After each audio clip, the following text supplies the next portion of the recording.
ready for that. You told me to go. Good afternoon, evening, my YouTube family. How's everybody going? How's everybody going? How's everybody doing tonight? Um, so here's a little unique situation. Normally, when I have a problem with a car here in the shop, what I'll do is I'll work. What? Kathy's going like this. You got What? grease on your face. I have grease on my Other face. side. Oh my God. Yeah. Do I look good now? Perfect. All right. Good enough for YouTube? Mm-hmm. All right. So typically when I have I'm working through a problem with a car, one of our cars, I kind of keep it to myself and then I'll do a video afterwards and I'll sum up what I found. I'll give you the nuts and bolts of it. But this time around with Plan Z, I'm kind of like doing it as we go. So you guys can see all of the various issues and the troubleshooting process that goes through it. And like I said in the video we posted today, part of YouTube is that it's kind of an interactive experience. It's like the comments are there for you to give feedback and give ideas. And what happened was I'm going through the video and I'm looking at the comments and I'm like, okay, I got to answer this, I got to answer this, I got to tell this guy, I got to explain this, I got to straighten it. And I'm like, no, wait, I can't. I'll literally be here for the rest of the night typing answers and then like getting replies and going back and forth. I can't do that. So what I want to do is I want to go through the comments from the video that we posted today, and hopefully the guys who made these comments are on here now, and we can go back and forth. But let me run through these first in no particular order, and I'm not going to read all of them, obviously, there's no need to, but there were questions, there were suggestions, there were ideas, and I want to address those. So let's start here. I'm going to go to the bottom, the oldest comment first. So, and this is like Edge to Sword posted. It's always our own cars that are the hardest to diagnose and remedy. If that were a customer car, it would be 100% right now. You're so right. You're absolutely right. For some reason, when you're working with somebody else's car, the answers are clear and obvious, and you just go ahead and do it. When it's your own car, it's different. And I think it might be sort of like a psychological, emotional, barrier, because you say, well, I don't want to change this, I don't want to change that, I like this or I like that. And so you kind of like dance around things, where if it's a customer's cars, you just point and you say, change that, do that, and boom, so you're right. Love the colorway distributor cap. Somebody here mentioned the guy named Bob Wright and I've heard that name, Bob Wright. I think he ran a Superstock car up here in Winnipeg, did amazing things with Slant 6. Dodge even came here and tried to pick his brain to find out what he was doing. We'll go past that. I'm sure he did great. Ray Brentsyke, how about a change of brand or type of spark plug? I've been using Autolites for so long, I'm accustomed to the way they read. I like Autolites, and this goes back to my Nitro days, because that's exclusively, Autolites were the only plugs that would actually hold up. Occasionally we'd use NGKs when like an NGK deal would come around, and they'd give you a couple hundred spark plugs, and we'd burn through them, but the Autolites were always the most reliable. So, it's just something that's like a prejudice that's stuck with me since. I don't think the problem is in the spark plugs, and I did check each individual spark plug. Douglas Filer, do you have flow issues in the intake manifold? Like some cylinders get more or less fuel due to different runner lanes. Doug, the plug readings were, when I say more even than I would have expected front to back, and yes, there are fuel distribution issues with the Slant 6 intake manifold, but I worked through those. And now, like I said, when I look at the plugs, they're even, 1 through 6. 6 was a tad darker than the others, but not enough to like say, okay, there's a problem here. So no, I'm not having fuel distribution problems through the manifold. Now that's not to say once the engine actually kicks up and runs that it won't, but at this point right now, no, I'm not seeing anything at all like that. Do you see why I had to do a live? Because if I tried to answer these comments and give them any sort of, I'd be typing all day, and I just don't have time for that. The Servant, blockage in exhaust. There is no exhaust. There are 3 into 1. It's 2 3-into-1 headers, and they have each header has like a 1-foot collector extension on it. And I think that actually might be too much. I'm probably going to trim them back, but I can't make a judgment call until the car actually makes a full clean pass, and then I can look for a heat signature on extenders and figure out where to cut them back to. But no, there is no exhaust system to have a blockage. Thirsty Gnomes, I thought you had a new engine to build for this car, and it's the red one that's sitting over on the workbench right now. And the purpose of that engine is to take anything we learn from this. And remember, this is YouTube, so I got to keep things moving, right? So whatever we learn from this, if there are any like major shortfalls or shortcomings with this engine, rather than tear this one down and go through all of the steps, I'd like to have one that's ready to go, so that we could just swap that in and if possible do back-to-back testing at some point. I don't know, but we have to get to that point. I do have another engine for this car, but it's not so much a different engine. It's like the next step in this one, and I'm just going ahead with it. You know what I'm saying? It's like pre-preparation. David Leonard. Hi, David. Is it just me or my little phone, but the valve train looks like it's not getting much, if any, lubrication? There's a restrictor in the oil passage that goes to the top end, which is a common thing. It's definitely not starved from oil up there, but it is restricted. Tarxes.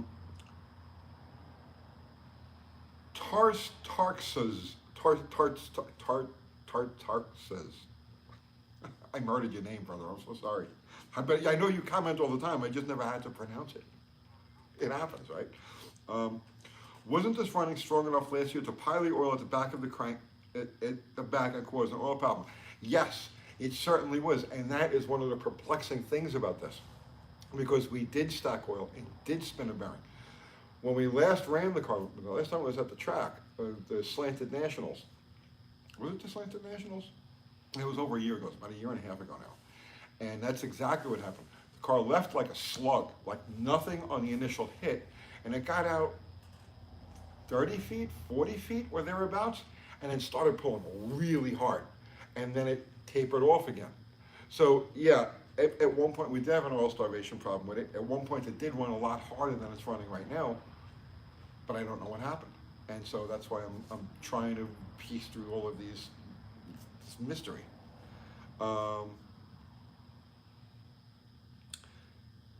PLL Inc. PLLINC. I've had a bad experience with that Axle supercoil before and never used them anymore. I've been using them like literally like since the 70s. And yeah, I've had one or two of them go dead on me. This one I tested. I took a regular small block distributor, I chucked it up in a drill, hooked up the whole system with the battery, and ran it on the drill for, I don't know, a good 15 minutes. And it throws a good solid like inch and a half spark. You know, snap, snap, snap, snap, snap. So I think this is okay. I think it's okay. Willie's Hot Rods. Oh, okay. I shouldn't even read ones like this, but I'm going to. Willie's Hot Rods. Not only is making power and making a 6 fast hard, but in the grand scheme of things, it's dumb. For the same cost involved, a 318, 360, or even a motorhome 440 would be what, seconds faster in the quarter? For the same money, similar effort, you don't have to deal with having a 6-cylinder. Willie's Hot Rods. First off, take Hot Rods out of your name. You're just going to be Willie, because you obviously don't understand the concept of Hot Rods, Willie. I have big blocks everywhere. There's a whole yellow big block with nitrous just sitting on the stand over there. There's a small block over there. I've got stuff all over the place that I can throw in this car. And yes, it would instantly go fast. You know, duh. That's not the point. The point is, this is one of my hot rods, and this hot rod has a slant 6. And I want to see what I can do with a slant 6. That's a naturally aspirated slant 6. Yeah, I could throw nitrous at it, but then it's not really a slant 6 anymore. It's a nitrous burner. You know, I can put a turbocharger on it, but it's not really a slant 6 anymore. It's a turbo slant 6.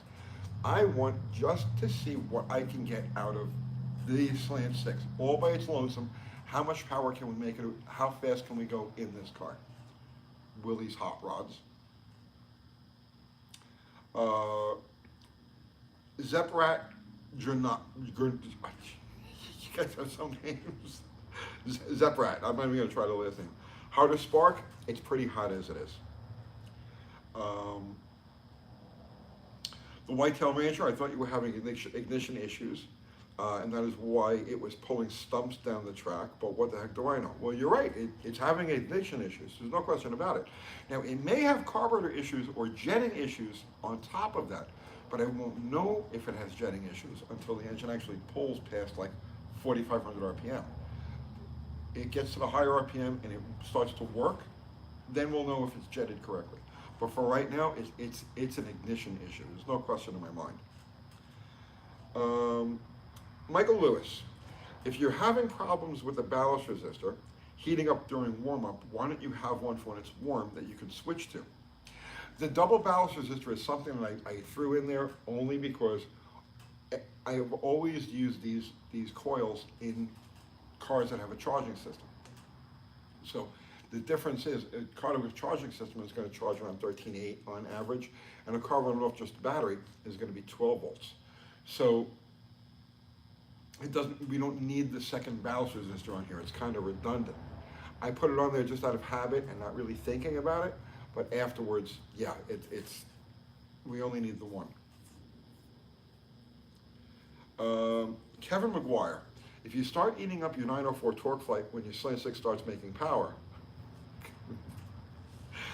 buy one from a Vanner pickup. They use 4 discs in both clutch packs, Valiants and Darts.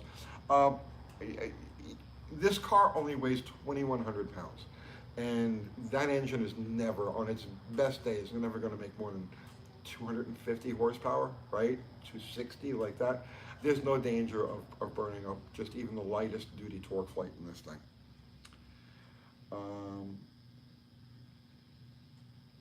Okay. Rick Maynard, have you thought about wiring a bypass switch to one of the ballast resistors? That way you can warm up the car with both and run the car with one. Yeah, that's a possibility, but honestly, what I should have done was really completely warmed up the car before I pulled into the staging lanes. It was relatively cool. Started the car, pulled it up to the lanes, and then I just let it sit and idle. And it was the same thing. There was about an hour between 45 minutes to an hour between the first pass and the second pass, and I did exactly the same thing. I let the car sit in the pits. Everything got cold.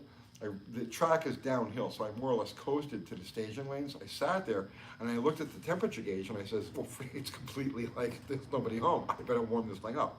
So I sat there for a good long while with the engine idling to get the temperature up. This thing runs cold. I mean, it really doesn't want to build any heat, which is something I'm going to have to address at some point soon. But it sat and idled for a very long time. And that's when ballast resistors do their thing. When at low speed, that's when they get hot and start pulling voltage away from the coil. And they don't just cool off instantly. It's a ceramic thing, and it'll retain the heat for a while. And I'm thinking that had a definite bearing on what happened. But again, see, I should have warmed the car up before I brought it to the staging lanes. So if I had done that, if I had warmed the car up and the engine had temperature and the intake manifold had temperature in it, and then I had gotten to the staging lanes, I should have been able to just sit there and there would be enough radiant heat in the engine to keep everything happy, and then I could just start it when the lane moves and move around, and I wouldn't have had that problem. So I think half of the issue is that, because I have run this car out here, and it's night and day. So when we've run the car out here, I'll warm it up here in the shop, and then I'll pull the plugs, I'll look at the plugs, I'll check whatever I'm going to check, and then like if Kathy's going to film or whatever, wait till she gets her camera and so on and so forth. So during that time, the engine stays warm. The engine, there's a lot of radiant heat from the block and the head and everything. So the engine stays warm, but it would be giving the ballast resistors enough time to cool off. So that from that point, I'll start it, pull it out in the parking lot, and then hammer it. Does that make any sense? So the routine was different. Paul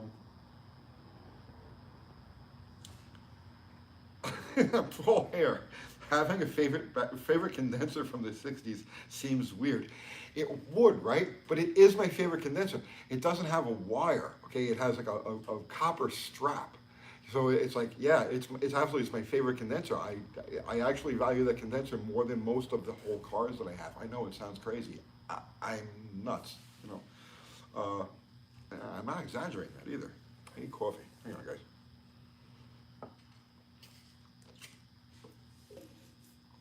Okay. Um, Bob Jacquith. Hi Tony, you may have already checked this. In my travels, I have come across a fairly rare occurrence. The low tension wire that connects the points to the coil post sometimes has internal corrosion or internal, it's new. It's a new wire. But that is a good suggestion, Bob. But no, it is a new wire.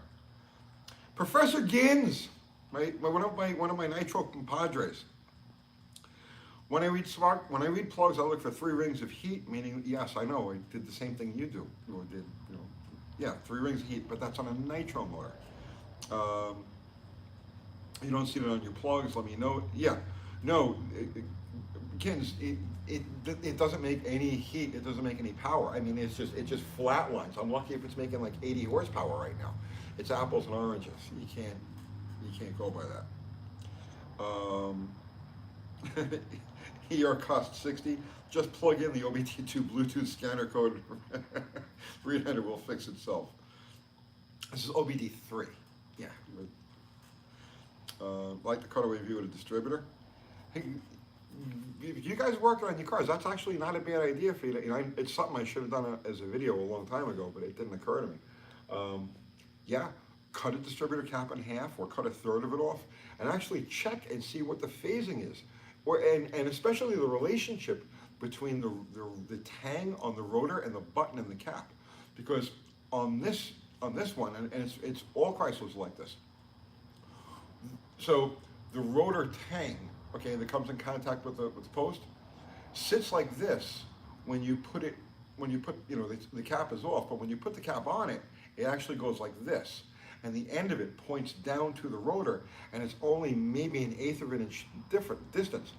And you can actually see on the rotor, you look at any rotor from a Chrysler distributor that has like more than 10, 20,000 miles on it, and you will literally see the burn marks that correspond with the end of that tang pointing down. It's a flaw that's just built, it's just a design flaw. And it's always been that way. So on a Chrysler distributor, on the rotor, right, you take the rotor and you bend the tang up a little bit. So when you bend the tang up a little bit, when the cap comes down and pushes it in position, instead of the tang being down like this, it faces straight across like that. And it increases the distance between the tang and the rotor. Now, that's important because especially with like a high voltage ignition, you got like a 40,000 volt coil, you end up with pockets of ionized air inside the distributor, and that ionized air will conduct electricity, and that's why you see those burn marks on the rotor. If there's enough of it, it'll actually short to ground like that. So definitely doing a cutaway distributor like a distributor cap like I've got there is not a bad idea for you to do on your own car. Okay. Kyle Perkins. Probably nothing to do with overall power output, but I would do one step up on the plug heat range. First thread and a half of the plug. Yes, Kyle, we're not making enough power right now to get any sort of accurate read on the plugs. There's no heat. If there's no power, there's no heat. So that's a tuning aspect. See, what you guys are talking about as far as like making changes and looking for heat and everything is completely, totally valid. But you have to get to the point where the car is repeatable and consistent before you can, those changes and those fine tuning things will make a difference. At this point, it doesn't matter what spark plug is in there. There's a fault, there's a flaw that's keeping it from climbing into the RPM range where it's going to make power.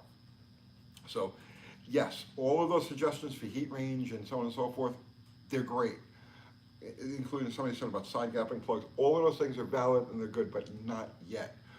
We have to take those steps, and the first step is to keep things as simple as possible, as stock as possible, and find the problem. Once we found the problem, then we can start improving. Steve McGinnis, I don't think you're utilizing the torque from the engine. The stall is too high. As soon as you hit the gas, your torque's at 4,000 RPM. I watched an older vid from you show casing guy with a fast slant use a 2,700 RPM stall. When the engine, see, here's what's happening. We have like an RPM power ceiling with this thing. that happens to coincide with about where the converter comes in, 4,000, 4,500. It's not pulling into the range that it's supposed to. So once you can't make a judgment if the converter is good or bad, if it's in the right range or the right style or anything like that, until the engine actually makes power. So here's how you know that that's not, the converter itself is not the issue. Past where the converter engages, let's say 20 feet down the track, 100 feet down the track, it's not pulling. The motor isn't revving. So, you see what I'm saying? If it was a converter issue, if the converter was too high, yes, that would definitely affect your 60-foot times. It would affect the off starting line performance. But at some point, the motor goes past 5,000, goes to 6,000 RPM. The converter is no longer an issue. So it doesn't matter what converter is in it right now, because it won't pull into any RPM beyond what the converter is capable of. If it was a 2,700 RPM converter in there, let's say it would pull to 3,000 or 3,500, it probably wouldn't pull faster than that. There's a problem, and it's the problem that I'm trying to sort out, not tuning. That's not saying that the converter in here is optimal, but I think that it is. We'll find out. My coffee's getting cold.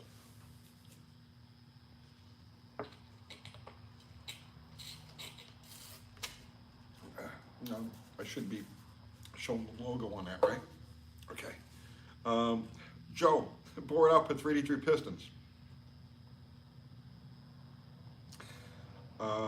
Spanky Ham, I wonder if there's too much timing at the top end or not enough, and also wondering if the points are floating at high RPM or if the condenser is falling over. Okay, the timing is locked out, I've got it set at 30 degrees. So it's not that there's too much or too little anywhere, it's just a flat 30 degrees.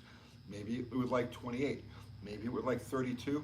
Slants have a small bore, and so they work best with you don't need as much ignition lead, because the flame front doesn't have to cover a lot of real estate going this way, just this way.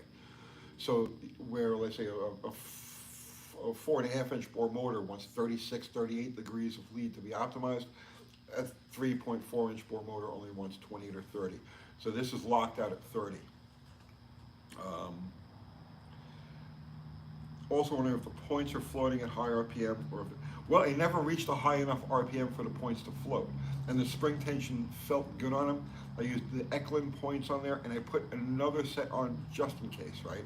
I swapped them out. There was nothing wrong with the points. They didn't have any marks or pitting or any craziness like that. And the spring tension felt good. The rubric block was good. I did make a change to the point gap. The range for slant 6 is between 17 and 23 thousandths. I had it at 23 and I brought it back to 17.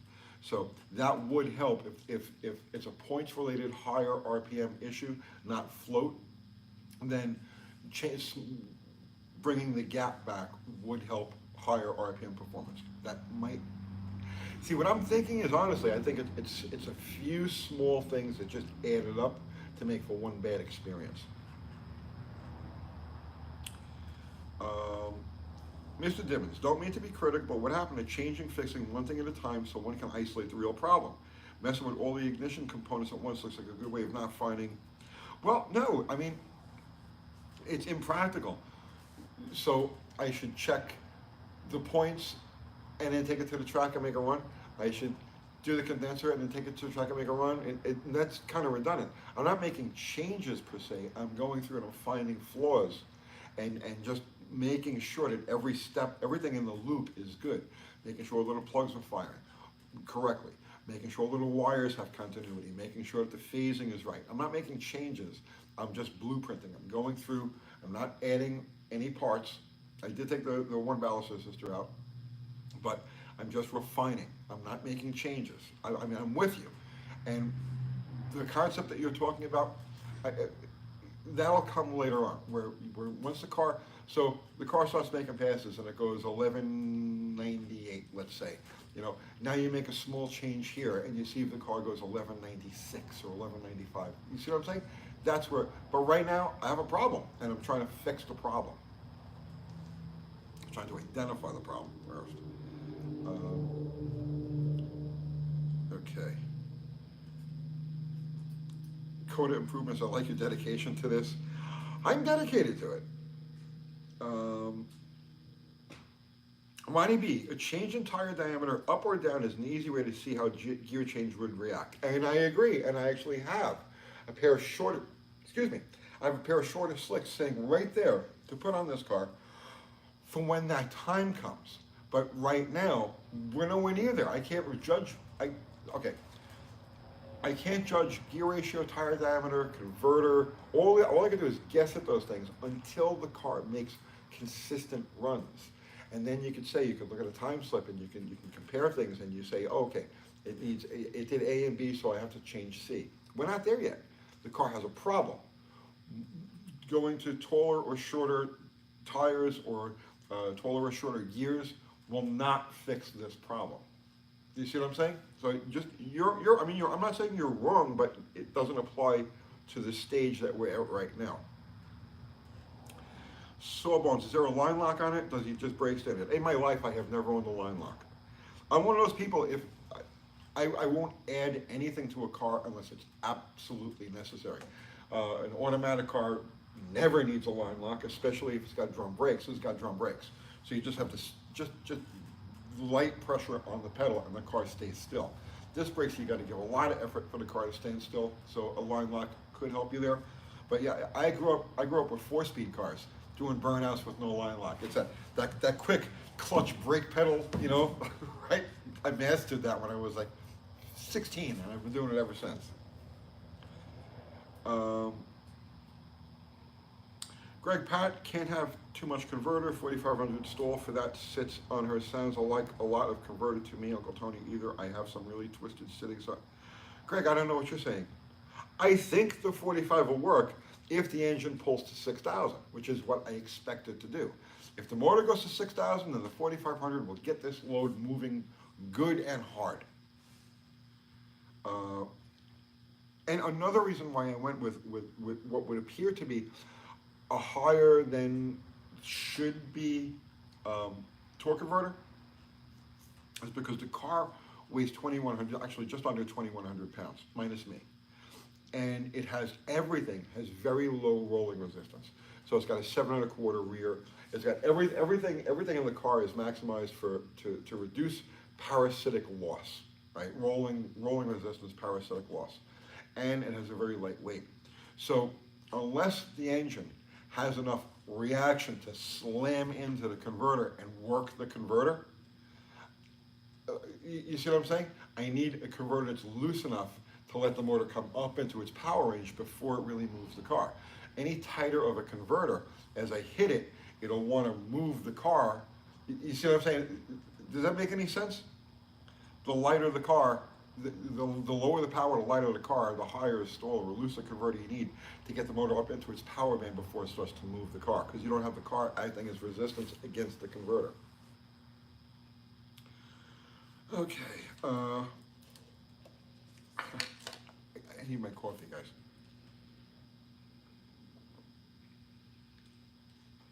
I went on this stuff. That almost went down the wrong pipe. That would have been a viral moment. I gotta tell you, that would have been great, because I would just quaffed the coffee all over the room. Okay. Mick Peace. Can the carb suck the air out of the hood scoop?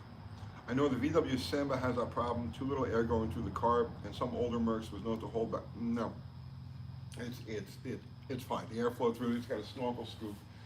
The velocity has a velocity stack and a K&N stub stack in the center of it, and there's absolutely no restriction of air getting to the carb.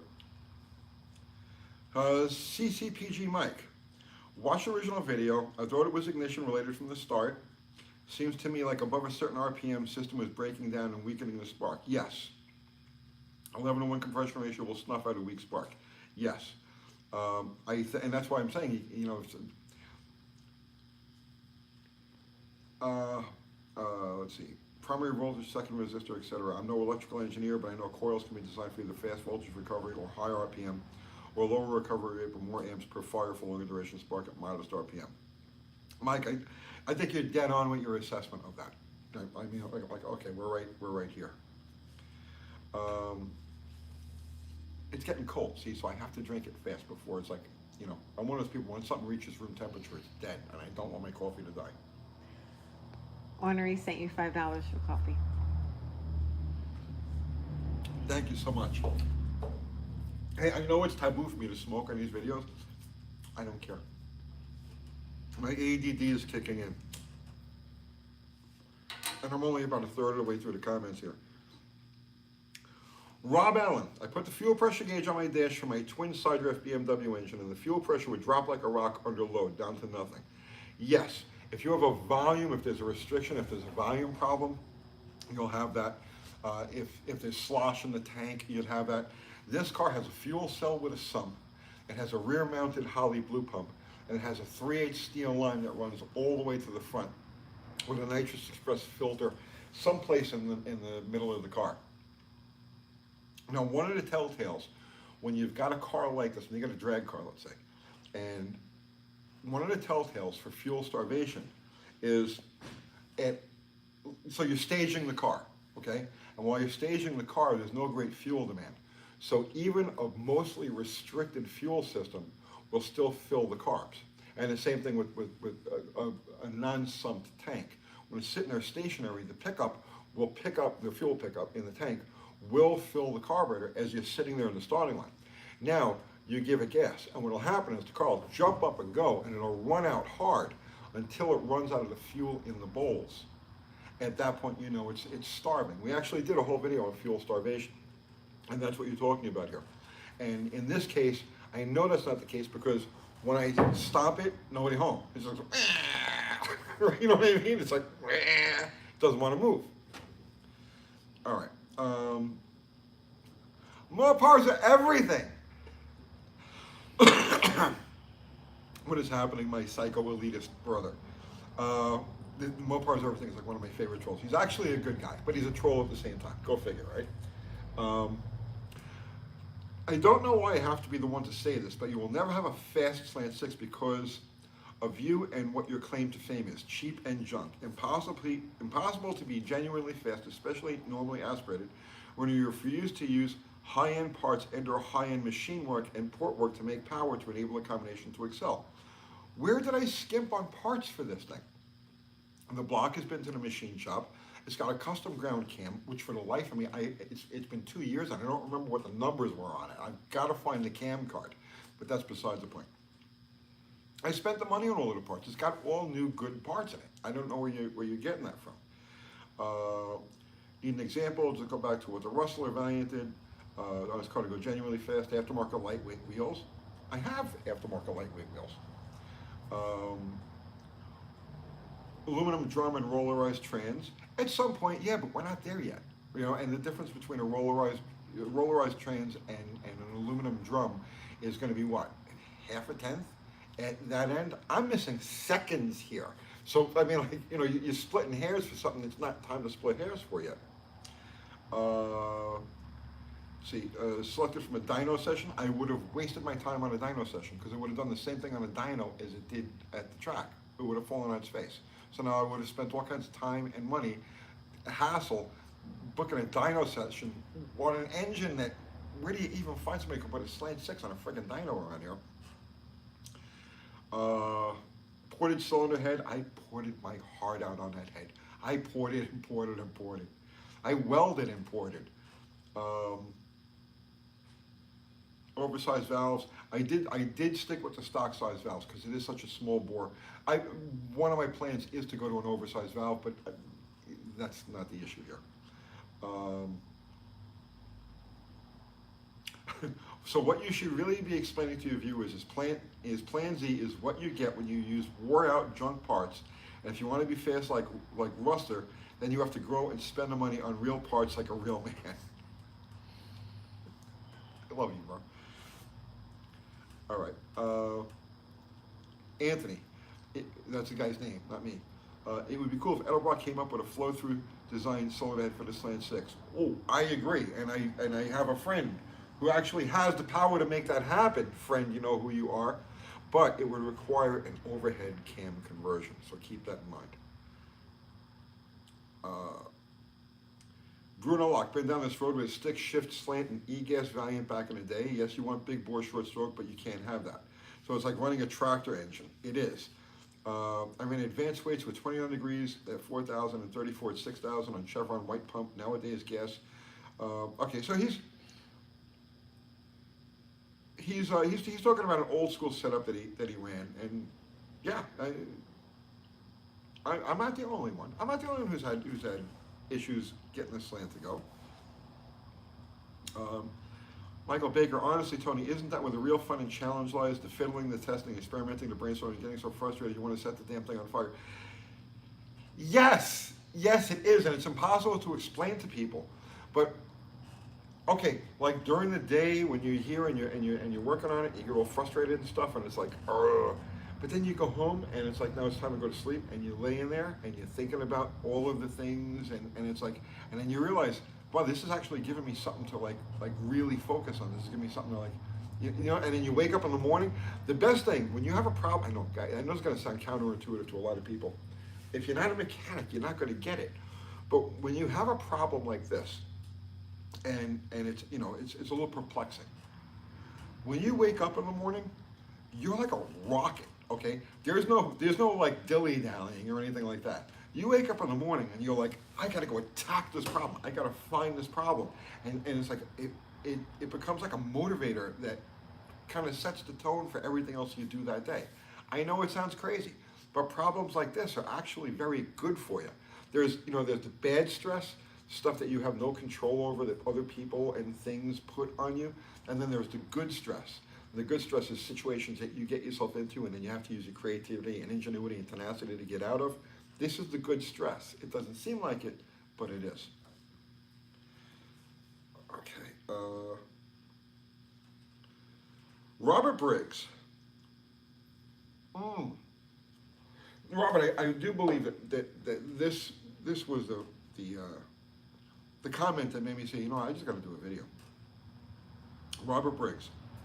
When you welded the advanced weights in the full advanced position, you threw the phasing way off. Now pay attention to this, okay? I'm going to read it again. When you welded the advanced weights in the full advanced position, you threw the phasing way off. By changing the tang, you undid your screw up. You arrived at the same place, just took the long road. Start over, weld the weights in the idle position, and go back to the old tang. And there were 4 people who thumbed that up. They agreed with him. Robert, at 5,000 RPM, right? At 5,000 RPM, what position are those weights in? They're in full advance. At idle and 1,500 RPM, let's just say, they're retracted. At higher RPM, 5,000 or so, they're advanced. And at that point, okay, picture the bottom of, what's the matter? Hang on 1 second. Yeah. I gotta move this. Okay.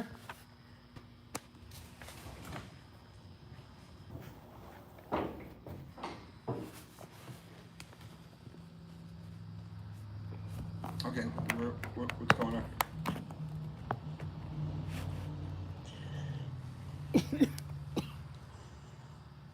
Okay, am I still on? All right. Look at the bottom of a distributor cap, and you'll see that there's a sweep. So the post for the cap is small, you know, and the rotor tang is wide. And the reason for that is because during the swing of the advanced weights, the rotor phasing changes. And that wide tang and the narrow post ensure that during the whole sweep from no advance at all to full advance, everything is still in contact, or everything is still relative. Now, what happened was, with my phasing thing there, is that when I welded the advanced weights, I also removed the vacuum advanced canister, because there's no sense in having a vacuum advanced canister on that distributor. There's not going to be any vacuum advance, or any advance at all. I made a mistake. What I did was, there's a tang, I showed it on the video, there's a tang on the advanced canister that indexes the distributor cap. Big block, small block, slant 6, all use exactly the same canister. The linkage arm is different, but the canister and the part that screws to the distributor is the same. So big block and small block and slant six. Big block and small block have different rotations. So let's just use that for example. They have different rotations. So the small block is clockwise, the big block is counterclockwise. So what they do is they flip it over. It's the same vacuum advance canister, but they flip it over. And each one has a tang. So you put the vacuum advance canister on a distributor, the tang faces up. But now if you wanted to do a reverse rotation, you would take that same vacuum advance plate, flip it upside down, and it also has a tang. Well, unbeknownst to me, when I cut the tang off, I didn't realize that they're actually phased differently. The one direction rotation, and the other direction rotation actually have the distributor cap phased differently by a small amount. And I used the side of the canister. I cut the side of the canister off that didn't match the rotation of the distributor. And so my phasing was off due to that. Now, here's an interesting thing. The last time I screwed around with the car, when it ran good, I didn't have any tang on there at all. I added the tang afterwards. What I did was, because I didn't have a vacuum, I wanted to get the car running, and I didn't have an old vacuum advance canister handy to cut that piece off of to make a tang. So I said, I'll just line it up with the clips, right? I'll just center it to the clips, and we'll go from there. And that's what I did, and the car ran really good. Sometime between then and now, I added the tang, and that tang changed the phasing of the cap by just a hair.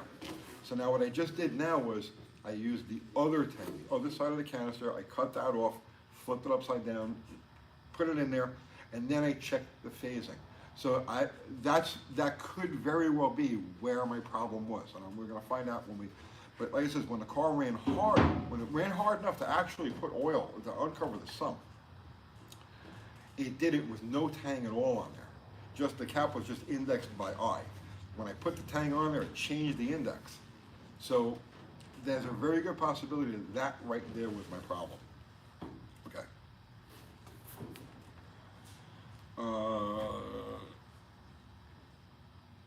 Are you, oh, Nate Van Landingham, are you going to get back on the Jeep engine? Yes. I got sidetracked. I'm one guy. I got so many things going on. There are more interesting things that are going on. There are things that get more views that are going on, and there are things that are more pressing. And so right now, yeah, I know I shouldn't have put it off the way I did, but I did. I will get back to it. But I'm a one-man band. You know what I'm saying? I do the best I can, and I also have to answer to the views. I have to do stuff that gets the most views, and that doesn't really get that many views. Doesn't say I'm not going to go back to it, but it's not a priority. Smolton, hi Tony, have you thought about triple carbs? It might be better. It might be, and it might not. The fastest slant sixes out there run a single 4-barrel intake manifold just like this, and have actually a bigger carburetor. Like the Ruster uses a 750 Edelbrock. It could either be a Carter or Edelbrock. It doesn't matter. It's that style carburetor. So a 750 Edelbrock flows about the same as a 700 Holly or so, and this is a 650. So if anything, I'm just slightly smaller carburetor-wise than the fastest cars. Gary Hatch should take the 383 out of slag hammer and put it in Plan Z. But then I would just have slag hammer with a bunch of holes drilled in it. Joe Blow, if you're sure it's ignition related, get a Chrysler electronic distributor wired to a GM HI module and an epoxy coil. Done. Get rid of all that antiquated junk. Joe Blow. So first off, I have had far more RPM related issues with Chrysler electronic ignitions, and it's textbook. They won't put, when the boxes, some of them are defective, some of them just go bad, some of them are just poorly made, they'll reach a ceiling at like 4,500, 5,000 RPM, and they will not rev past that. It's an issue I've come across time and time and time again. And then your suggestion, Joe Blow, your suggestion literally led to the demise of an engine that I built right before we started doing YouTube. I built a supercharged slant 6 for a customer, okay? This is with a torque storm. This was the best of everything inside this engine. It had the Molnar rods, it had, I forget which pistons they were, good everything, new everything, machine everything, right? Top of the line stuff. So we built this thing, and I used a stock Chrysler distributor on it. He wanted electronic ignition, so we put electronic ignition in it. He takes the car, he runs it around, everything is fine. He actually uses it to go to and from work for like months, right? This thing, it's in daily traffic. He hammers on it occasionally. Everything is good, everything is fine. Did have some carburetor jetting issues, but I mean, nothing crazy. All right, so fast forward about a year after I finished this car, he calls me up and he tells me that the motor's making a noise. And I'm like, okay, well, let's take a look at it. So I go to his house, right? And he fires it up, and it's making a racket. It's not knocking, but you can hear there's something clattering around inside the engine. All right, well, I can't imagine what this is. So I pull the spark plugs. And there's signs of detonation, crazy detonation. And this thing, as it's running, right, you give it any gas, it goes, it starts stuttering, going crazy. Just like as if it had a bad condenser, only there's no condenser because it's electronic ignition. I can't imagine what the hell is going on here. So I says, let's yank the head. So I yanked the head. And the top of the motor, like I said, detonation like crazy. Everything it looked like it had been like kind of through the, not through the war where it broke parts, but, so anyway, make a long story short, I cannot figure, I said, did you screw with the timing? He says, no, I never took the distributor out. I left it exactly alone. I says, did you run like some kind of weird gas or fuel additive, anything like that with it? He says, no, it's just been pump gas ever since. I says, and then I looked, I noticed that on the fender well of the car, right, to the back there, he had mounted an HEI coil, okay? So I says, I wonder if, and I popped the cap off, and when I popped the cap off, the strap in the rotor had burned away to nothing. It had actually melted back the tang on the rotor because he used a stock Chrysler or replacement Chrysler rotor with the GM HEI module.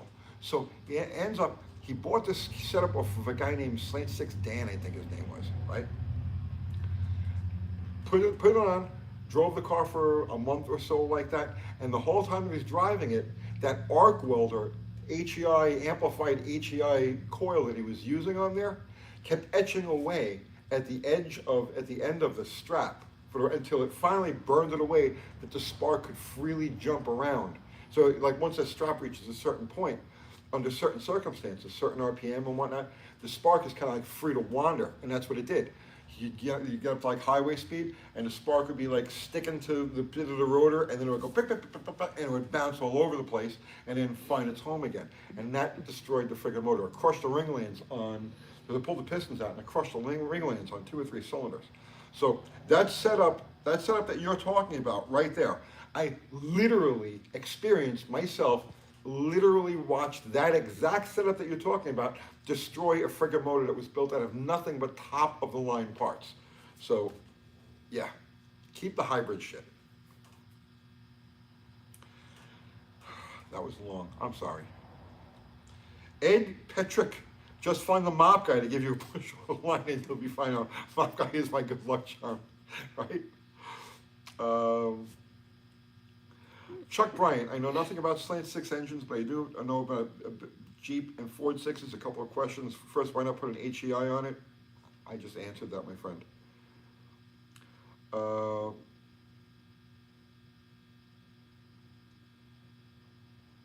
Okay, this is long.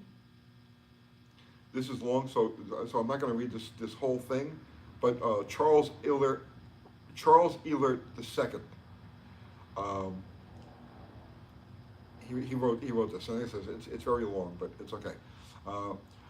Thanks, Uncle Tony. Good job. As an engineer for GE Power Systems, we would troubleshoot engine issues, well, all issues really, by starting with the problem statement. What are you trying to fix? Then brainstorming by considering everything and making a fishbone diagram, like what you did with all okay. So that's exactly it. You start with the statement. So if the car runs right, the problem or the issue is how do I make it go faster? But you can't think about that until the car runs right. So the first step in troubleshooting is to find the issues. Team Machinator, running no charging system is false economy. Add an alternator cutout for the run if the alternator drag bothers you. Running no ballast resistor is fine for strip-only car. You have no idea how that old condenser works unless you test it electronically. It may work but be totally inadequate for higher revs. Okay, and he goes on with this. It never ran high. It never ran a high enough rev to consider high revs. You know, it was flat. It was dead, and that wasn't the condenser that I put in here now. It was not the condenser that was in there. I have not tested the condenser that was in there other than to put it in the distributor that I ran, the V8 distributor that I ran up on the drill just to see how that worked. So what I did was I took a V8 distributor and I took the points and the condenser that was in here the other night and wired that up with the coil and let it run for about 15 minutes. I just stood there with my hand on the drill. And I varied RPM a little bit to you know, but I watched the spark from that point, that set of points in that condenser, and it was fine. So I doubt there were any issues with that. The converter is a mismatch. Never seen a car stop spinning that way either. Well, that's because the engine reached the converter and wouldn't go any higher. So something's got to give. And instead of the tire spinning, the converter slipped, and it just went back and forth. Peter Kuhn, fuel tank vent. It has a number 6 line for a fuel tank vent at the front of the tank, at the top of the tank, and it goes under the tank. You know, so in other words, it comes out of the top back of the tank, loops around like this, and it goes under the tank, and it's affixed to the frame rail under the tank. And you always want to do that because in the event that you flip the car, somebody hits you, whatever it happens to be, and the car goes upside down, by having the vent come below the level of the tank, if the car is upside down, the fuel can't siphon out of the, I should do a whole video on that because that's an important safety thing. Kelly's my garage, maybe the propeller belt was loose. Back to the running no charging system is false economy. Well, no, you're wrong. It's not false economy. I'm trying to save weight and parasitic loss in every possible way with this car because I'm trying to go fast with a weed whacker. It's a weed whacker, and it's not even a sophisticated weed whacker. So because of that, yeah, that's not a false economy. It's 8 pounds plus the bracketry, plus all of the belt, the parasitic losses from the belt and everything. No, it's not a false economy on this. It would be a false economy on that. It would be a false economy on anything that makes power, but this don't make power. And on its best day, its day of glory when everything comes together and everything is just perfect, it's only going to make about as much power as a stock 340. Think about it.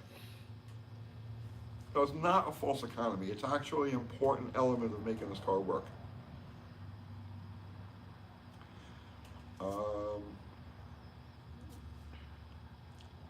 Headflow Inc. If you can't find better rear gears, the next step is more air pressure and shorter tires. Add air pressure until it spins. Yes, I agree with you, but we're not there yet. We're not there yet. We're going to get there. Greg Fisherman, sounds like you need to hunt up a decent and inexpensive ignition system. I have a decent inexpensive ignition system. I've got lots of decent inexpensive ignition systems. Have it. Don't worry about it. We're good. Okay, Oops, his name is Oops. Thanks for taking us on this ride-on. I like this better than going to the track. I expect you've already got this. The later 904 has a 277 first gear instead of the 245. Yes, and I have one over there that I've got to strip down and do, but I don't want to tear into this transmission until afterwards. When we're going to that next step, after we fix the car, and now we're going to try to go fast, putting the lower gear set in this transmission, or just built in that transmission, is absolutely part of the plan. So you're right about that. Headflow Inc., are you locking the timing in the distributor? Yes. Thumper the sweaty fat guy. I stopped using those supercoils way back in the early 90s. They start great, run good driving around, but over 4,500 RPM, I would get strange issues like surging, missing, no power, etc. I stopped using XL stuff entirely in the 90s because I had issues with the wires, HEI coil, and pretty much everything of theirs I tried. I'm not saying the parts are bad or junk, just that I had problems with them running my Pontiacs. The way I tune stuff is different because of where my engines make power. Yeah, I get it, and I've had my run of bad axle stuff too, but I've never had a problem, a problem that I didn't cause. I never had a problem with one of these super coils. The wires themselves, when they're solid core wires, nothing can really go wrong with them. So it's like these are very basic, simple parts. But I get you being gun shy of. Actually, honestly, the stock HEI stuff. If you just went to the auto parts store and you just ordered a stock cap, stock HEI coil, stock wires that go with the HEI stuff, you're not absolutely not going to do any better if you buy the axle stuff. Think about it. Karen Severis, you got to get another lightweight rear Tri-5 Chevy, really? With some 513 gears. After that, I would think about 2 to 3 side drifts. Karen, I definitely wouldn't put a Tri-5 Chevy in it. I have 8 3/4. I've got plenty of 8 3/4. I've got plenty of 8 3/4 gear sets. But this rear is the lightest rear I could possibly put in this car. It has the skinniest axles. It has the smallest carrier. It has the least amount of rolling resistance. With the weight of this car and the power that it's going to make, there is no way it will ever hurt the 7 1/4 in there. And there's going to be so to use the rear end that you're talking about, the Tri-5 Chevy rear, and 8 3/4 is very similar, so it doesn't make any difference. You're talking about adding 75 pounds to the back of the car and a significant amount of parasitic loss. So in a last resort, if I get to the point where the 410 gear is the bottleneck, I can't get past it, and I can't find a deeper set, because these deeper sets were made, I just can't find one now. If I ever do get to that point, then I would consider putting, actually an 8 1/4 might be a better choice, because the 8 1/4 has a slightly taller pinion than the 8 3/4, so it takes less power to turn. So yeah, I have rear end options, and I actually have the stuff I would need to make the swap now, but I'm determined on trying to make this 7 1/4 work. Chris Harper put the alternator back on and add an MSD ignition, which works off the point. I don't need an MSD. I'm not having any problem with the thing misfiring, bag or loading plugs, or doing anything unusual at lower RPM. Keep in mind that the MSD it's only an MSD, multiple spark discharge, to about 3,500 RPM. I don't have that problem. I don't have a fat idle. I'm not loading plugs. I'm none of those problems. So there's no problem that this car is doing right now that an MSD would fix. And then above the 3,500, 4,000 RPM, then the MSD is just an amplifier, or what's the word I'm looking for? It's providing a hotter spark, but I don't need a hotter spark. I'm not fouling the plugs as it is, and there's not enough cylinder pressure. I'm not boosting this. I'm running nitrous. This is normally aspirated. There isn't enough cylinder pressure to require, and fuel going through it, to require anything hotter than just, I tell you, I mean, God's honest truth, a dead stock coil would probably be just fine. A 20,000 volt, 20,000 volt stock Chrysler coil would probably be all this thing needs to run. So definitely do not need an MSD. Gilbert Washburn, you need a new condenser. That one from the 60s, this week they go bad. They were out. They leak all of this capacitor. Capacitors are filling. It's fine. Gilbert, the condenser I have there is fine. It's like one of my oldest living relatives. I've had it and everything. Nothing will ever go wrong with it. Erica MTB, I think it's running on 5 cylinders. The telltale is where there's a piston on the table. Erica, that's not one of the pistons from this engine. No, I should have made that clear. It's a piston from a different engine. No, all 6 were in here. Greg Pratt, are you running a power valve or are you blocked off? Currently it's blocked off, and I think that's a problem. I did not go up on the jet sizes the way I should have. So it's blocked, and I have like 66s or 68s, and really should be in the 70s, like middle 70s. Now, I don't have a power valve in it because I'm totally not concerned with mid-range or anything like that. Part throttle. I'm only concerned with idle and flat foot. Only two positions I care about. So I don't really need a power valve in there. It'll never be driven on the street or anything like that. But I should have gone bigger on the main jets.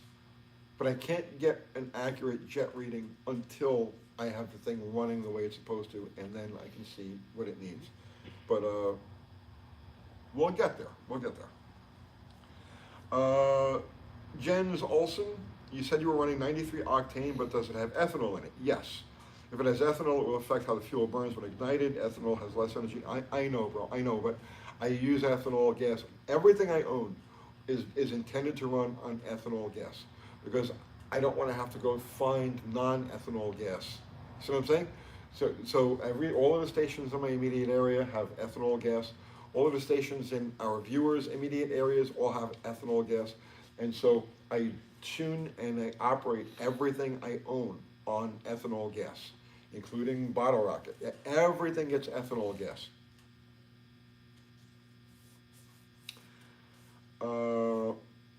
Greg Pratt. Oh, Greg, you're in there a lot. If it's only topping out at 4,800 and you got a 4,000 stall, you got too much style, sounds like to me. My 2 cents again. GT speech up. Yeah, the motor will work, when the motor operates correctly, it will go higher than the stall of the converter.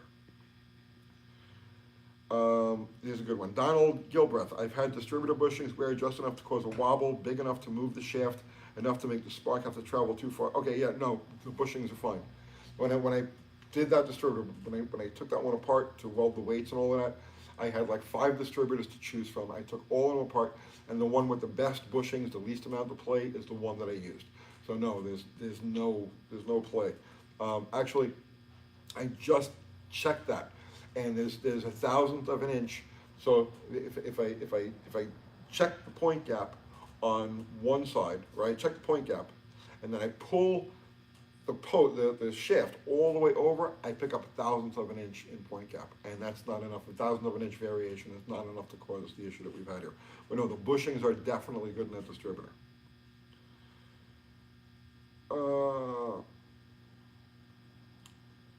Let's see. Michael Strafello, does it have dwell change when you rev it up? No. No, I need distributor bushings. No, the dwell stays steady. Indiana Sun, the joy of tuning an analog car using the butt dyno. I wouldn't have it any other way. I suggest moon eye stickers and a cherry bomb muffler. Stovebolt 56, did you degree the camshaft during the build? I quickly scanned the channel. Yes, it's up 4 degrees. It's advanced 4, not retarded 4. Okay, so advancing the cam will increase bottom end power. Retarding it will increase top end power. But that's not the problem. If the engine just flat ran out of steam or wasn't pulling when it was loaded, then I'd say, yeah, maybe I need to back the cam up and pick up power. But it wasn't. See, it actually had a feel to it. It had like a staticky, surgy kind of feel when it was under load, and a camshaft will not give you that. The ignition will give you that. But it is possible at some point I do end up retarding the camshaft. But first we got to get the car A to B smoothly, clearly. Craig Chido, it's amazing that with today's engineering machining tech, they can't make a sort of customer gears cheap.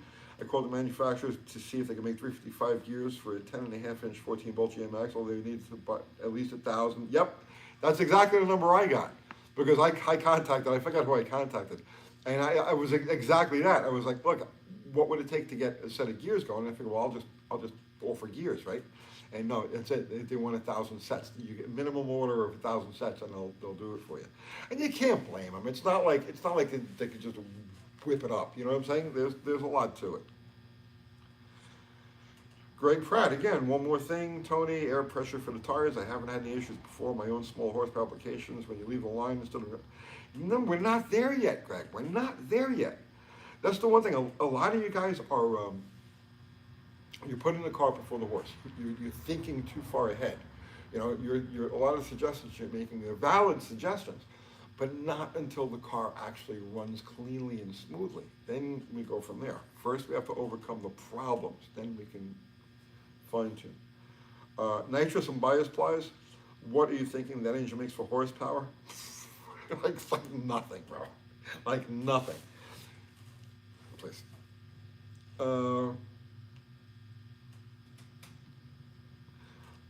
Johnny Stevens, not that it's a problem, but have you blueprinted the plugs, temperature, reach, side gap, or cut the grounding strap? Not yet, because you don't know. So right now I'm experiencing an issue with it. If, let's say I had, quote, blueprinted the plugs, which is something I will do. If I had blueprinted the plugs, now I have to second guess myself and say, well, did I damage a center, when I side gapped, did I damage the center electrode? Because that happens. If you clip it, I've actually had the ceramic break out from the center. You don't realize until you turn the spark plug upside down. If it was fouling plugs, if it was doing anything unusual to the plugs, you have to say, well, is it something I did to the spark plugs? But if I just take them out of the box at this stage of the game and throw them in there, then through the process of elimination, I know that unless it's just a dead plug, I know that it's nothing I did with the plugs.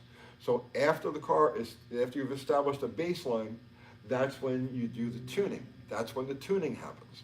And then you start playing with side gapping and different heat ranges and so on and so forth. But for right now, we just needed to just go down the track. It doesn't even have to go fast. It just has to go okay. All right. This is actually longer than I thought it was.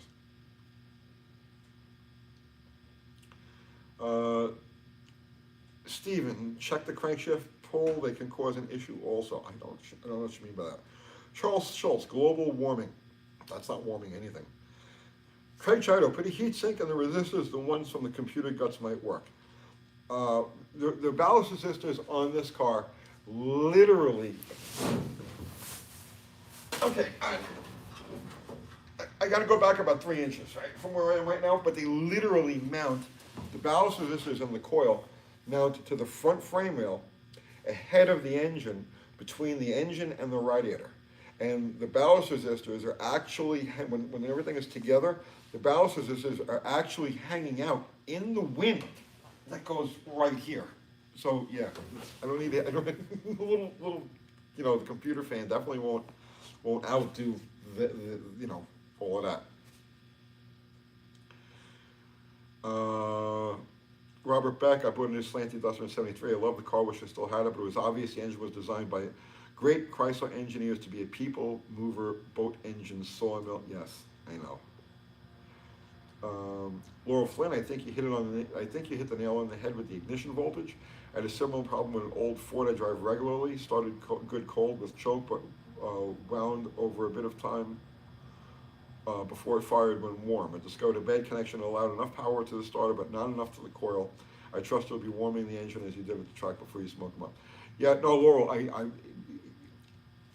I think it was a couple of issues all adding up, and that low voltage, I believe, is it. KVAC 53. As far as the only gear available right now is a 410, is there any benefit to running one and shorter slicks? I want to know your answer myself. Yes, there will be, but not yet. I don't know yet because the car doesn't run yet. When the car runs, it gets on a track A to B, and it does it a few times, and it does it, let's say, in a faster zone. Because right now you can literally get out and run alongside this car and maybe beat it to the 60-foot clock. So first we've got to get it to where there's no issues, and then we can play with slick diameter and width and height and tire pressure and all of these things that you guys are mentioning. These are all good things. You're all throwing valid suggestions, but those suggestions are premature to where we are with this car now. Does that make any sense?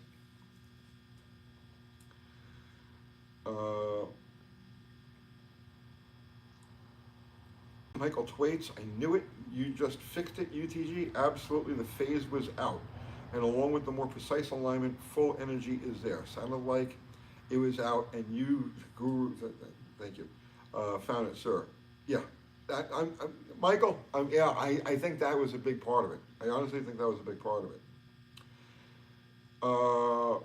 Bobby Radcliffe, maybe not ignition, sounds like jetting and soot on the plug.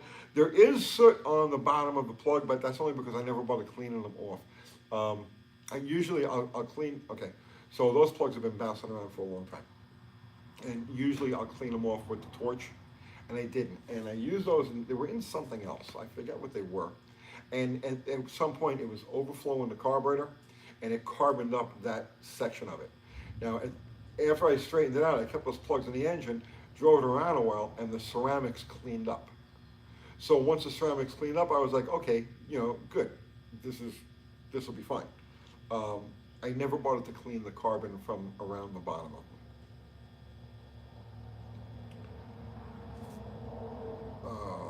Let's see. Clutch kicker, didn't see what you dropped, but if something's missing, it's on the floor next to the red bike tank. I'll take a look. Stephen Machurik, maybe air stacking due to overlap and timing. I'm not sure what you mean by air stacking, my friend. Werewolf Pig, great name, I love that. I got no idea how to make this thing runs fast, but there are a couple of Finnish lunatics that make these things scream. All we had were 904 automatics and a lot of bolt action gearboxes. All I can remember is, okay, he's just talking about the stuff that they played around with back in the day. Oh, he's from Soviet Finland. Around the world, man. It's like, YouTube is great like that. Mike W. wants to know if I can get my hands on a Slant 6 Magneto. No such thing, man. They never made them for Slant, or if they did make them, none of the popular manufacturers like Vertex or Scintilla or Mallory, none that I know of ever made a Magneto, Joe Hunt, for the Slant 6. It's possible that they're out there, but I've never seen one and I've never come across one. I would definitely want, if I came across one and the price was reasonable, I would definitely be interested in that. Okay.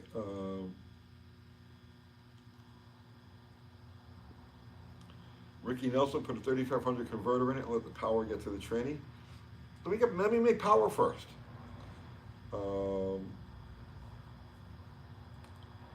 Territory, Uncle Tony, please check while idling with misting spray bottle that your wires aren't jumping spark to the block. No, the wires on this engine, if you've ever seen them, I've got them routed so neatly and so perfectly they don't come in contact with anything around them. And they were new wires, they're solid core wires.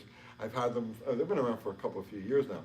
But no, there's no chance of any of them arcing off to anything else. Specifically, when I run my plug wires, I pay a lot of attention to that, and it's definitely not an issue. It's either going to work or it ain't garage.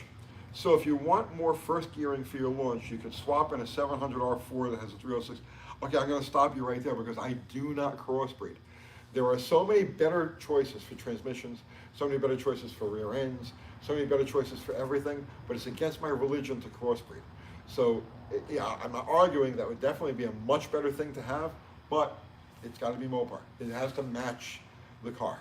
It's just me. It's just the way I am. I'm a psychotic purist. I work with a lot of stuff that should have been swept to the dustbin of the dumpster of history decades ago, but it's what came on these things, and it's what I work with. I'm not saying it's right. I'm not saying it's good. I'm just saying it's me, right? So yeah, I do appreciate the suggestion. Tom Strom, without a visible fuel gauge, how do you know it's holding 6 psi of fuel pressure? Because of the nature of the fuel system, it's definitely not subjected to slosh or starvation or anything like that, because it's got a tank, it's got a cell with a sump, and the way it's plumbed, I know that it's getting, if it's reading 7 psi at idle, it's going to be reading 7 psi a couple hundred feet down, well, maybe not a couple hundred feet, but at least 100 feet down the track. I'm not experiencing fuel starvation as I would with it. That's definitely not it. Kyle Greenhow, I'm no expert, but I wonder if the converter should be slightly lower RPMs. It is, yes, it's possible, but don't know yet. Ricky Nelson, get rid of on points and go electronics. No. Tom Strum, if you can pull an 1.5 inch spark length between dizzy, cap power terminals, 1 through 6 spark plug wire, and your ignition is okay. Okay. 0. 0. The quest for perfection. The way of the gearhead monk. Thank you, 0. Takio Ishii. Are you familiar? 0. We were just talking about this with Kathy yesterday, right? Takio Ishii. He's a Japanese yodeler. Did a bunch of videos, but one of them was called Chicken Attack. I thought of you. It's the most punk rock thing you'll ever see in your life.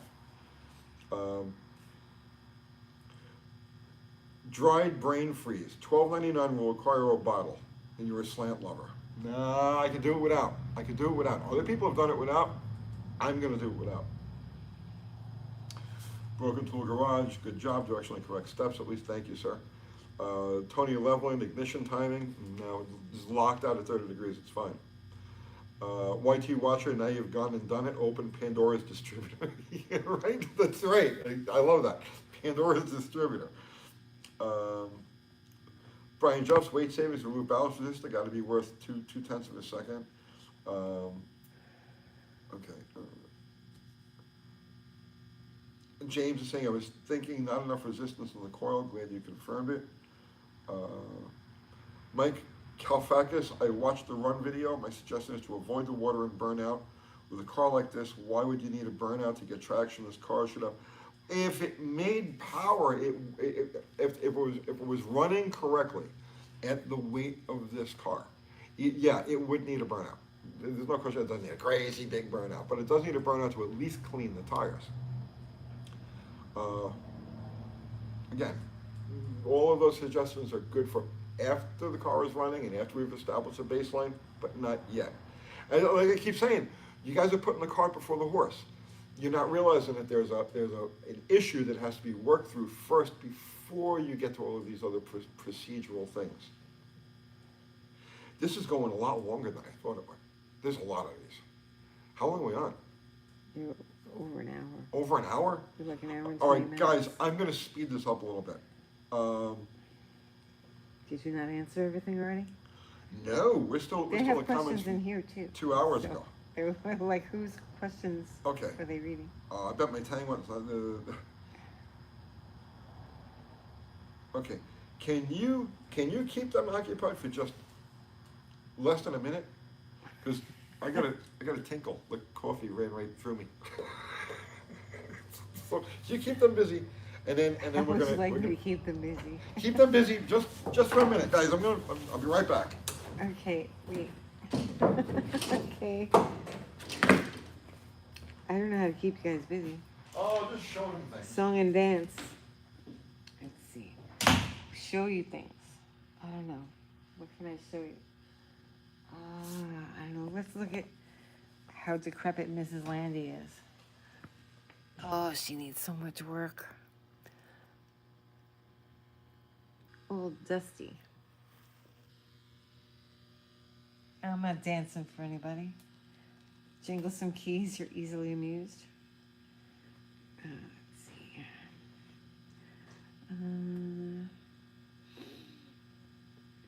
Let's go fishing. Good live, Tony. What's up, 2X? Those chairs are so uncomfortable. They really are. Let's see. Oh no, the questions that he's reading are from the video that he put out today. Those are the comments from the video that we put out earlier today. So he said that he couldn't write them all, so he's sitting here answering. Okay, sorry about that, guys. He's back. Okay. All right. So tell them why you're reading questions that aren't theirs. You're reading questions from the I'm reading questions video. from the video because I did the video, I posted it. A couple hours later, I go and I check the comments, and it was like all these comments, and I wanted to respond to a lot of them, and it was just I'm going to literally spend the rest of the night going through, and if you answer one, you kind of have to answer all of them, and it's just like I'm just going to do a live. I'm just going to do a live. Okay, so all right. Well, you're on like an hour and a half. That's okay, we have questions from people that are there, let's, Mark just sent you $10. Love your channel. Thank you. Screw the points. Bring the car up to early 70s and grab an electronic setup from the pick and pull. I have at least 3 electronic distributors. There's one on the shelf at the house, and there's 2 over there on the shelf. I've got them. I've got every box you can. I've got a chrome one. I've got a couple of orange ones. I got a couple of the stock black ones. I have all that stuff. I choose to use this for simplicity's sake, because I'm a simplicity freak, and it's much easier to diagnose a problem, simpler and quicker, easier to diagnose and fix a problem with the points as it would be than it is with the electronic ignition. Here I only have 2 items in the loop that can give me a problem generating spark, the points and the condenser, where when you add an electronic ignition, it increases the places that you need to troubleshoot. There's no need for it, plus there's no RPM to this engine. There's no way, even on its best day, it won't spin higher than 5,800, 6,000 RPM, make power up there. So it's a decent set of points. I will not experience any type of float at that RPM. Okay. Jay Mankey sent you $19.99 earlier. Thank you. Said they don't expect too much from you. They don't expect too much No. from me. I'm like the special kid. Okay, so what other comments did you have to read from there? Was there anything else, or you good? I You think you're stopped. good? I think from that point on, they're kind They're of probably not redundant. even gonna watch this. I hope that they do. We're gonna put this up as a video. Usually the lives we leave as lives, so they don't show up in a regular search. But we're gonna leave this as a video, so that anybody who I did We're gonna respond put it to, up as a video. yeah, we'll put this up as a video. I should edit it a little bit. Perhaps. Yeah. Maybe you can take out the part where I run to the bathroom. Or when I run away because I had a tickle in my throat. You had a tickle in your throat. Yeah, and I didn't have my drink here. We're only human. I know. Sometimes I get that bad tickle. I know. Look for ghost chickens in the sky. Always. Okay. I'm always looking for ghost chickens. Rusty says UT is an American treasure. Thank you. Okay, so Does anybody have any questions directly related to this car? Because I want to try to keep, this isn't like one of our regular lives. This is, Wayne Ferguson wants to know, have you determined that spark was the issue on Z? well, I haven't put it back together again yet, but I did find enough things. Like I said, that second resistor shouldn't have been in there. I didn't really think it through when I put it together. I just did it out of like, this is how I've always done it. I didn't really think about it. The second resistor, I think for sure is an issue. The phasing was definitely an issue. And that's something, like I said, the difference between when the car ran good, because at one point, it was dead on the hit, pulled like crazy, and then just kind of like leveled off. Well, at that point, I had no indexing tang on it at all. And, oh, you know what? I'll tell you what. I'm gonna go get, I'll be right back. Because I talked about the tang of the distributor.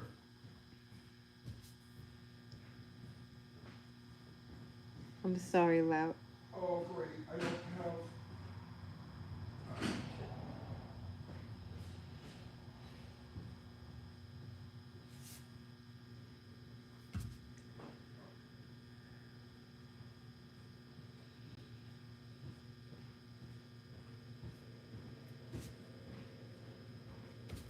Did you find it? Hmm? Okay. So this is a stock slant 6 distributor. Can you, Yeah, I'm here. No, put that there and just tell me Okay. higher or lower. Lower, a little lower, a little higher. A little higher? All right. Okay. What would be showing? So this is a stock slant 6 distributor. Okay. Okay, and this vacuum canister is the same one that they use on big block, small block, and slant 6. The difference is the arm, right? So this is the same, and this plate is the same, and the arm is different. This right here, Can't see it. this tang, Okay. indexes the cap for distributor rotation one way. Now for distributor rotation the other way, this is rotated. And when this is rotated, this tang is now used. The one that's facing the bottom. Can you see that? Yes. Okay, so what I found is that this tang and this tang index differently. They move the cap slightly. I didn't know that. So when the car ran good, I had the cap on it, And I just aligned it by eye with the hold downs, and it worked good. I started having a problem after I added the tang. When I added the tang, now I don't know, I can't tell you that that was directly the problem, but it's got to be more than just a coincidence that it ran fine without the tang than it did with the tang. So I think that could have been a big part of it. So, BB 400 Dart says, listen, if you have phasing off, you would have cylinder misfires because the cylinders would be mixed up. You didn't have that. You got a lack of power. That is weak spark. Okay, well, what you're saying is true if it's really off. But if it's just slightly off, not necessarily. Greg McDonald says, what about a bad or incorrect accelerator pump? No. Shot. It's a double. That would only affect that. That would have nothing to do with as the car continues down the track. That would only affect the hit. Curious of the mile per hour on the runs? Oh, like 66 miles an hour. It was like you could like just get out and run alongside of it. It was like one of the longest trips I've ever taken down a dragster. I was just sitting. I wish I had brought a book with me. You know, just something to keep me occupied. Was it off about 10 degrees? The phasing, yeah, it might have been about that. Might have been about that. Yeah. Did the car rev out in first? No. Didn't rev out anywhere. If you watch the video, it just flatlines. You know, it just the first run I brought up like 2,800 RPM or so, and then you should try to work the converter, right? And that was pointless because there wasn't enough power to work the converter. So the second run, I wanted to take the variable of the converter out, and that's why when I staged the car, I just stood on the brake pedal, stood on the gas, it loaded the converter as much as possible, and this way I could take that out of the equation. I didn't have to say, well, is the converter wrong? Well, if I take the converter out by just leaving, like, you know, stand on the brake, stand on the gas, and then just take your foot off the brake when the light turns green, that's what I did. So that eliminates the possibility of the converter being a problem. It wouldn't pull past that. If you watch the videos, when I take my foot off the brake, the RPM doesn't come up. It just goes, and oozes down the track. So Sam Issa sent you $10. Thank you. Says, please explain why you deleted the mechanical advance. Wouldn't you want less advance at lower RPM? No, well, this thing shouldn't see RPM or a lower RPM. With the converter in the 4,000 RPM range, when you hit it, okay, when you start with full advance, the motor snaps quicker. So in other words, if you have this centrifugal advance in there, mechanical advance, and let's say you're at 12 degrees at idle, and it's 30 degrees at 2,500 RPM, the engine will rev slower on the initial hit. So when you first hit it, the motor will go like that. But with the advance all the way in, when you hit it, the motor goes, it becomes more aggressive. And so it'll hit the converter harder. You know what I'm saying? Does that make any sense? Brett McIntyre wants to know how much can you advance it without problems? I think 30 degrees about, and I've talked to other people who run slant sixes, and they tell me beyond 30 degrees and the motor starts to fight itself. And from a scientific mechanical standpoint, that makes a lot of sense, given the small bore of these engines. Hillbilly Hard says, why are you running a high-end gear ratio and a high RPM converter on a low RPM, low-speed engine? The motor is intended to operate in that range between 4,000 and 6,000 RPM. The head, no matter what you do to this head, no matter what you do to the head, it's a reverse flow head and it has terrible ports. No matter what you do to it, you're going to, and the same thing with the camshaft, same thing with the intake. No matter what you do with this thing, you're going to hit a brick wall at around 6,000 RPM as far as making power goes. It'll spin higher than that, but it won't make power there. And also because of the engine, it's a long run. It's a small bore, long rod, long stroke motor. So it doesn't. There's nothing below 3,000 RPM, and there's nothing above 6,000 RPM. So it's like a tight window that you have to try to make this thing work in, and that's why I chose the components that I did. Okay. Valve float? Not a prayer.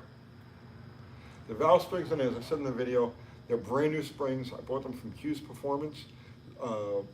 They're stock 340 valve springs, which is more than enough. It's got light valves, it's got light everything.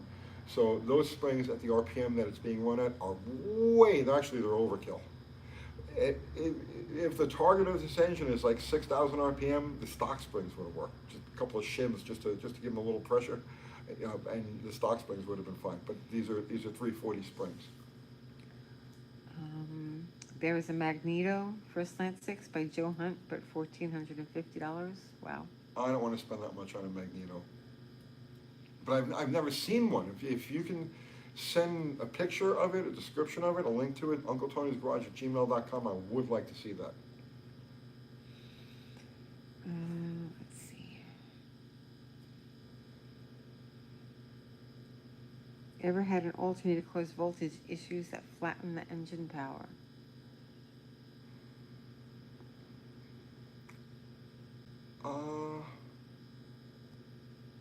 Not that I recall. Not that I recall. Okay, I'm sure you've checked the shaft and bushings for Yes. wear. I'm Yep. sure you've checked for dwell change in the distributor. Yes. Let's see. You sent links to it, Richard Rabbit? I must have missed it. What exactly is it doing?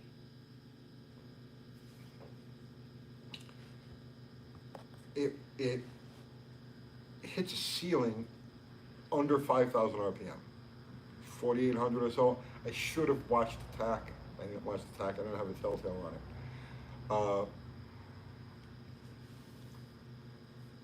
on it. It reaches, like I said, it has an RPM ceiling, 4,800, 5,000 RPM, and it's not making any power there. And as the car is going down the track, you can feel it. The only way I could describe it is it's a staticky kind of feel. So it's not smooth, it's not vibrating, surging slightly, but staticky is the only way I can describe the feeling that it gives. So idle and low RPM, you give it gas, it's smooth. There's really no vibration, so to speak. Let's just say you're going to drive it, right? I'm just going to drive it to like 50 miles an hour. So it feels fine. It feels fine. It's smooth, it's responsive, it's all good. But when it reaches that range, let's say between 4,500 and 5,000 RPM, give or take, it starts to hold back. And it's not a hold back with a misfire. It's not a hold back with like like that, nothing like that. It's a staticky feel. So in other words, you reach that RPM and something is happening, I believe in the ignition system, that's preventing the engine from pulling any harder or revving any higher. That's where we're at. Steam Driven says, love the channel. Uncle T, greetings from the UK. Thank you. Okay. Let's see. From my experience, I think you identified the problem in the coil. Honestly, I think it's one of those things of stacking clearances, 1,000 here and 2,000 there and 3,000 there, and the next thing you know, it's just flopping around. Well, I think that's what we have here. I think it's just a number of small problems that compounded themselves to just create something that don't want to run. Okay. Honestly, everything I'm doing now is stuff that I should have done before we ran the car at all, before we even tried to run the car. But I didn't because I assumed, I know, when you assume you make an ass out of you and me, I know, and I saw The Odd Couple in 1971 too, I remember like it was yesterday. But I just wasn't expecting to have the issues or this type of issue with it, so these are things I just didn't bother checking. So now we're going back and we're checking. The difference is, instead of me doing this like in the privacy of my own universe, I'm doing this in YouTube for public consumption. Could your cam have rounded flatter? No, cam is fine. I checked, by the way. I checked the lash to make sure the lash was all right. Cold, it's 10, and cold, it's at 12 and 14. Hot lash on these engines on this cam is 10 and 12. So I checked the lash cold. It's a 12 and 14 across the board, so there's no problem there. And what else was there? And yes, I rotated the motor. I watched every cam and every rocker go through its motions several times. Okay.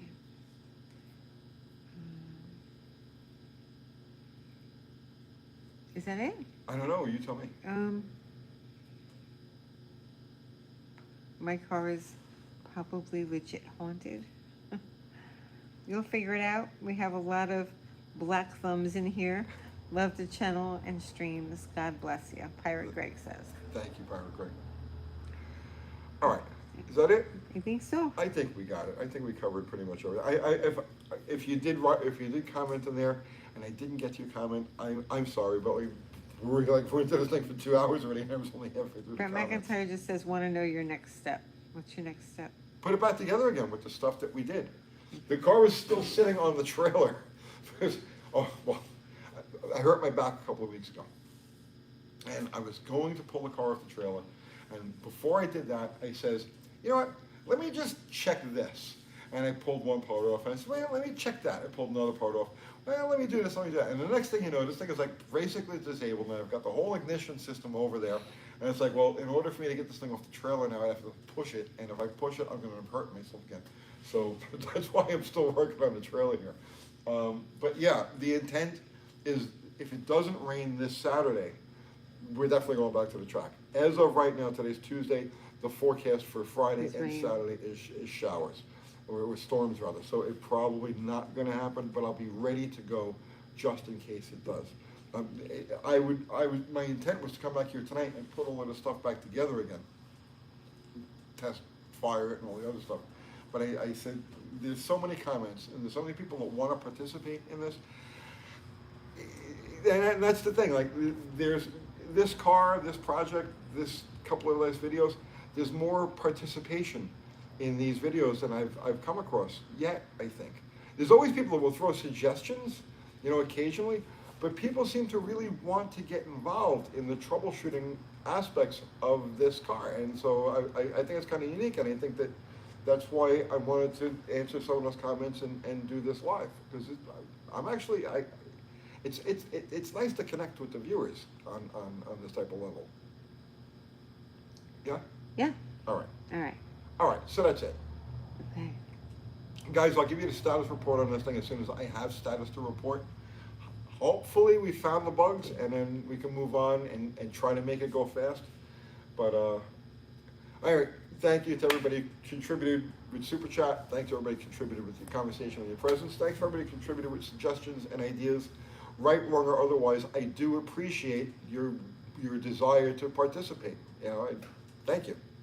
So that's it, guys. We're going to tune out now, and hopefully the next time you see me will be on our regular Sunday Night Live, Sunday night, 7 o'clock Central Time. And that's it. Good night, all.